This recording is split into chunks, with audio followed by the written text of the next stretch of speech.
भूषण नगर के कनकध्वज राजा की पुत्री का नाम था सुनंदा। राजकुमारी ने यौवन के आंगन में पदार्पण किया। उसका रूप, लावण्य और सौंदर्य गजब का था। एक दिन राजभवन के सामने पान की दुकान पर वासुदेव का सुंदर एवं चतुर पुत्र रूपसेन पान खाने आया। इतने में ही सुनंदा की दृष्टि रूपसेन पर पड़ी। दृष्टि पड़ते ही उसके रोम रोम में काम की ज्वाला तड़क उठी। दासी के द्वारा सुनंदा ने रूपसेन को अपने अभिमुख किया। आंखों आंखों में बात हो गई। सुनंदा ने दासी के द्वारा रूपसेन को कहलाया कि आप कौमुदी महोत्सव के प्रसंग पर राजमहल के पीछे के भाग में पधारना। कौमुदी महोत्सव के दिन माया कपट करके सुनंदा ने सिर दर्द का बहाना बनाया और राज दरबार में स्वयं की दासी के साथ रह गई। राजा रानी परिवार सहित गांव के बाहर महोत्सव देखने चले गए। कैसी भयंकर है वासना जिसके कारण सुनंदा असत्य बोली व उसने माया की। इसकी प्रकार रूपसेन भी माया और असत्य का बहाना बनाकर घर में ही रह गया। शेष परिवार महोत्सव में चला गया। सुनंदा से मिलने के मनोरथ से घर से निकल पड़ा। दृष्टि दोष से प्रेरणा पाकर कायिक दोष सेवन की इच्छा से वह सुनंदा के रूप, लावण्य और उसके संगम के विचारों में मग्न रास्ते से गुजरता रहा था। इतने में एक जीर्ण मकान की दीवार उस पर गिर पड़ी। वह उसी के नीचे दबकर मर गया। कैसी भयंकर विचार श्रेणी में मरा। मिला कुछ भी नहीं, परंतु जीव भाव पाप बंद कर राग दशा को बढ़ाकर मृत्यु को प्राप्त हुआ। इधर रात्रि के समय नगर में शून्यता जानकर महाबल नामक जुआड़ी चोरी करने के लिए निकल पड़ा। घूमते घूमते उसने राजभवन में पुष्ट भाग में लटकती हुई रस्सी की बनी सीढ़ी देखी। राजभवन में प्रवेश का यह सुंदर साधन है, ये मानकर वह चलने लगा। सुनंदा की दासी रस्सी की आवाज से विचार करने लगी कि जिस रूपसेन को संकेत किया था वही आएगा। इतने में रानी ने स्वयं की दासियों को राजकुमारी के स्वास्थ्य पूछने के लिए भेजा। वे भवन की तरफ आ रही थी। सुनंदा की दासी ने दीपक बुझा दिया। अनंतवासी दासी ने स्वास्थ्य पूछा के लिए आई हुई दासियों से कहा कि राजकुमारी को अभी नींद आ गई। इस प्रकार झूठ कहकर रानी की दासियों को वापस भेज दिया। रस्सी की सीढ़ी से ऊपर चढ़कर महाबल राजमहल में प्रवेश करने लगा।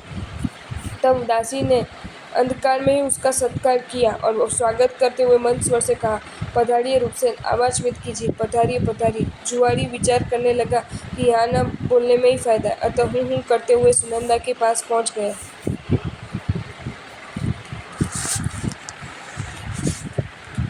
और अंधेरे में ही कुकर्म करके चला गया। विधि की विचित्रा से दीवार से दबकर मरा हुआ रूपसेन का जीव सुनंदा की कुक्षी में ही उत्पन्न हुआ।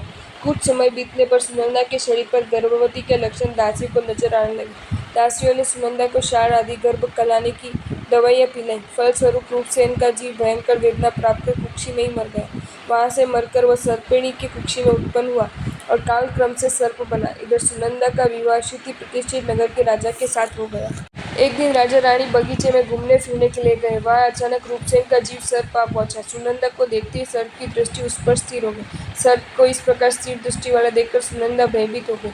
उसके पति ने सर्प को मरवा डाला। सर्प आर्त ध्यान में मर गया। वहां से मरकर रूपसेन का जीव कोए के रूप में उत्पन्न हुआ। एक दिन बगीचे में राजा रानी के साथ संगीत का आनंद ले रहे थे। इतने में कौवा सुनंदा को देखकर राग वशत जोर जोर से हर्षपूर्वक काव काव करने लगा। अनेक बार उड़ाने पर भी वह पुनः पुनः आकर वही बैठ जाता। राजा ने क्रोध में आकर उसे शस्त्र से मार दिया। कौवा मरकर हंस के रूप में उत्पन्न हुआ। एक कौवे से उससे हंस की मित्रता हो गई। एक दिन राजा और उसकी रानी सुनंदा एक वृक्ष के नीचे बैठे थे। हंस की दृष्टि सुनंदा पर पड़ते ही उसने देखने में हंस मग्न हो गया। कौवा तवीट करके उड़ गया। राजा ने ऊपर हंस को देखते ही गोली मारकर उसे खत्म कर दिया। एक रूपसण के भव में आत्मा ने आग के पाप से मोह के संस्कार डाले थे। वे पीछे के भव में उदित हुए और अंत में कुमृत्यु से मरना पड़ा। वह हंस मरकर छठे भव में हरिणी की कुक्षी में हरिण के रूप में उत्पन्न हुआ। एक बार राजा अपनी पत्नी के साथ जंगल में शिकार करने लगा। घोड़े पर सवार होकर राजा रानी हरिण के पीछे दौड़े। हरिण तीव्र गति से दौड़ रहा था। इतने में उसकी दृष्टि सुनंदा के चेहरे पर पड़ी।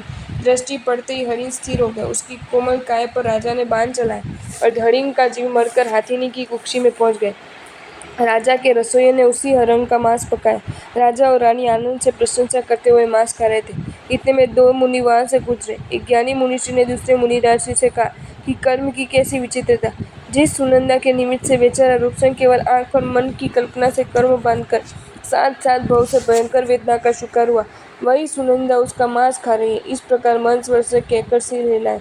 ये देखकर राजा रानी ने मुनिषी से सिर हिलाने का कारण पूछा। तब मुनि ने स्पष्ट करते हुए कहा कि जिस रूपसेन के ऊपर सुनंदा को स्नेह था, उसी जीव का मांस सुनंदा खा रही। अतः हमने आश्चर्य से सिर हिलाया। ये सुनकर सुनंदा को खूब आघात लगा। ओ गुरुदेव, मेरे प्रति आंख और मन का पाप करने वाले की साथ साथ भाव तक ऐसी दुर्दशा हुई तो मेरा क्या होगा? मैं तो उससे भी आगे बढ़कर कायिक पाप पंख से मलिन बनी हूँ। मुनिश्री ने कहा कि किए हुए अपराधों की आलोचना करके चरित्र लेने से आत्मा शुद्ध हो जाती है एवं मोक्ष प्राप्त कर सकती है इत्यादि तात्विक उपदेश सुनकर सुनंदा ने दीक्षा ग्रहण कर ली। आलोचना प्रायश्चित लेकर संयम का पालन करते हुए साध्वी सुनंदा ने अवधि ज्ञान प्राप्त किया। साध्वी सुनंदा एक बार हाथी को प्रतिबोध देने के लिए जंगल में जा रही थी। तब गांव के लोगों ने उन्हें रोकने की कोशिश की, परंतु साध्वी जी किसी की सुने बिना जंगल में गई। मदोन्मत्त हाथी की दृष्टि सुनंदा पर पड़ते ही वो चित्रवत स्थिर हो गई। तब साध्वी जी ने कहा, बुझ बुझ रूपसेन, अरे रूपसेन, बोध प्राप्त कर, बोध प्राप्त कर। मेरे प्रति स्नेह रखने से तू इतने दुखों को शिकार होने पर भी मेरे प्रति स्नेह क्यों नहीं छोड़ता? इस प्रकार के वचन सुनने से हाथी को जाति स्मरण ज्ञान हुआ। उसने पूर्व के साथ भवों की दुख में श्रृंखला देखी। वह खूब पश्चाताप करने लगा। अरे मैंने ये क्या कर दिया? अज्ञान दशा के वश व मोह के अधीन होकर आर्त ध्यान में मर मर कर दुर्गति में गया। अब मुझे दुर्गति नहीं देखनी। इस प्रकार विचार करते हुए हाथी मन में जागृत हुआ। साध्वी जी ने राजा को कहा कि अब ये हाथी तुम्हारा साधर्मिक है, इसका ध्यान रखना। हाथी बेले तेले वगैरह तप करके देवलोक में गया। इस कथा से हमें समझ सकते हैं कि मन और दृष्टि का पाप कितना भयंकर है। उसकी आलोचना न ली तो रूपसेन के साथ साथ भव बिगड़ गए। आलोचना का कैसा अद्भुत प्रभाव है कि साध्वी जी सुनंदा शल्य रहित शुद्ध संयम पालन कर केवल ज्ञान प्राप्त कर मोक्ष में गई। अतः इस बात को आत्मसात कर आलोचना लेकर शुद्ध बनना चाहिए। आपको ये वीडियो अच्छा लगा हो तो इसे लाइक करें और शेयर करें, और ऐसे ही नए नए वीडियोज़ देखने के लिए सब्सक्राइब करें हमारी channel Jain facts and stories को।